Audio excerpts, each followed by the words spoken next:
Le flash foot du jour au FC Barcelone, Al Hilal propose un contrat en or pour Rafinha. Le club aurait proposé un contrat de 4 ans à 200 millions d'euros, soit 50 millions d'euros par an. Pour convaincre le Barça, un chèque de 100 millions d'euros pourrait être signé. Le Barça n'est pas vendeur et Rafinha n'est pas pressé de partir. Mais avec seulement 2 ans de contrat restant, il souhaite une revalorisation salariale. Or, le Barça n'a pas les moyens d'y répondre. L'offre saoudienne pourrait régler des soucis financiers, mais l'aspect sportif est privilégié par le club catalan. À Arsenal, changement de plan avec Partey. Longtemps annoncé partant à la fin de son contrat en juin, il pourrait rester à Arsenal. Le club planifiait son départ il y a encore quelques semaines, mais le milieu de terrain, grâce à ses performances solides, a finalement convaincu les dirigeants londoniens d'envisager la poursuite de leur collaboration. Comme révélé par le média The Athletic, les deux parties ont entamé des discussions. À la Juve, pour son avenir, Tudor devra patienter. Il a signé un contrat de 3 mois avec une option de prolongation en cas de qualification en Ligue des Champions. Pour Sky Italia, le directeur sportif turinois, Cristiano Giuntoli, a évoqué l'avenir de son entraîneur.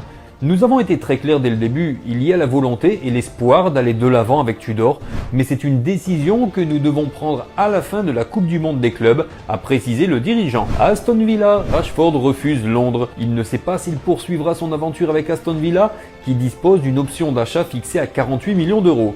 Selon Sky Sports, l'Anglais, qui rêve de rejoindre le FC Barcelone, ne souhaite absolument pas signer en faveur d'un club basé à Londres. Mais, a priori, Arsenal, Chelsea ou encore Tottenham n'avaient pas l'intention de se manifester pour lui lors du prochain mercato estival. À Como, Fabregas va rester. Pour sa première saison en tant qu'entraîneur d'une équipe professionnelle, il réalise pour l'instant de belles choses. Il entend bien poursuivre cet ambitieux projet la saison prochaine. Malgré l'intérêt de certains cadors italiens et celui du Rasenballsport Leipzig, sur lequel il s'est récemment exprimé, le technicien espagnol n'envisage absolument pas d'aller voir ailleurs cet été, annonce Fabrizio Romano. Une bonne nouvelle pour le promu, dont le maintien sera bientôt acté. Au Real Madrid, Hendrik envisage un prêt. Avec son temps de jeu actuel, il craint de ne pas pouvoir convaincre le sélectionneur pour le mondial 2026. Un prêt est sérieusement envisagé selon le média Relevo. Il veut jouer, enchaîner, grandir ailleurs. Leipzig suit le dossier de prêt. Un club qui fait éclore les jeunes et leur donne des responsabilités. L'idée est simple, partir pour mieux revenir.